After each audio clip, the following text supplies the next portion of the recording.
रात के करीब 9:30 बजे थे जब आर्यन की ट्रेन धीमे धीमे रुकते हुए छोटे से स्टेशन बरईपुर हॉल्ट पर आकर ठहर गई। प्लेटफॉर्म लगभग खाली था, ना कोई चाय वाला, ना कोई कुली, ना कोई आवाज। बस दूर खड़े एक पुराने लाउडस्पीकर से टूटती फूटती आवाज आई, यात्रीगण कृपया ध्यान दें, गाड़ी संख्या 402 अपने गंतव्य स्थान पर पहुंच चुकी है, धन्यवाद। आर्यन धीरे धीरे स्टेशन से बाहर निकला, लेकिन माहौल कुछ बदला हुआ था, अजीब और डरावना।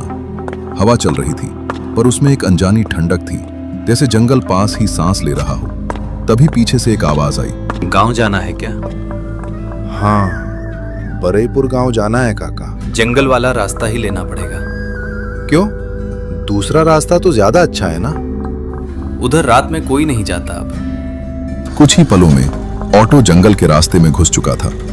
सड़क सुनसान थी, चारों तरफ घना अंधेरा और सिर्फ झींगुरों की आवाज। तुम बहुत साल बाद लौटे हो। आप मुझे जानते हैं? जो लौटते हैं उन्हें पहचानना आसान होता है। अचानक ऑटो के सामने कुछ हिला, लेकिन उससे पहले कि आर्यन समझ पाता, वो चीज अंधेरे में गायब हो गई। ये क्या है? आपने सुना? ये आवाज किसकी है? देखना मत। जंगल अब और गहरा होता जा रहा था और हवा और ठंडी। अगर रास्ते में कोई बुलाए तो जवाब मत देना। तभी पहली बार किसी ने उसका नाम पुकारा, आर्यन। आपने सुना? मैंने तुम्हें पहले भी कहा है, पीछे मत देखो। आवाज पेड़ों के बीच से आ रही थी, कभी पास कभी दूर। आर्यन। ये आवाज किसकी है? जिसे तुम जानते हो वही बुलाता है। जैसे कोई उनका पीछा कर रहा हो। ऑटो अचानक रुक गया और चारों तरफ सन्नाटा छा गया। अब क्या हुआ? ये जंगल रास्ता नहीं है, पहचान की जगह है। इतना गहरा सन्नाटा कि अपनी सांसों की आवाज भी साफ सुनाई दे रही थी। तभी कहीं पास से पत्तों के दबने की आवाज आई। चुप हो जाओ, यहाँ सवाल नहीं पूछते। ये रास्ता सही तो है ना?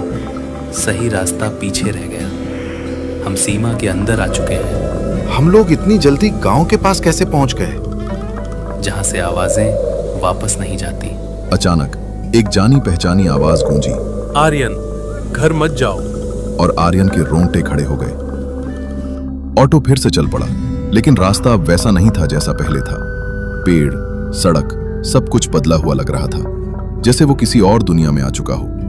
कुछ ही देर में सब कुछ और अजीब हो गया। समय, दूरी और रास्ता सब गड़बड़ होने लगे। अचानक ऑटो के पास कोई खड़ा दिखाई दिया।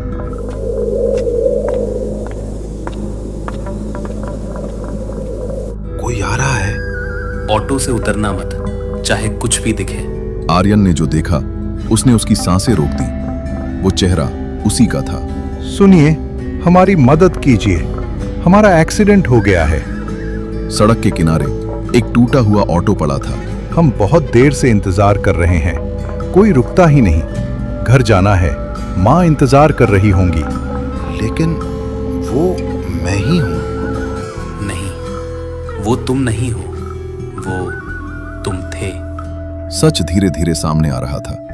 बाहर खड़ा वो चेहरा मुस्कुरा रहा था।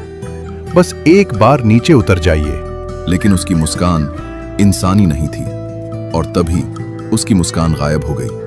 अब सिर्फ सन्नाटा था और एक ऐसा डर जिससे बचने का कोई रास्ता नहीं था।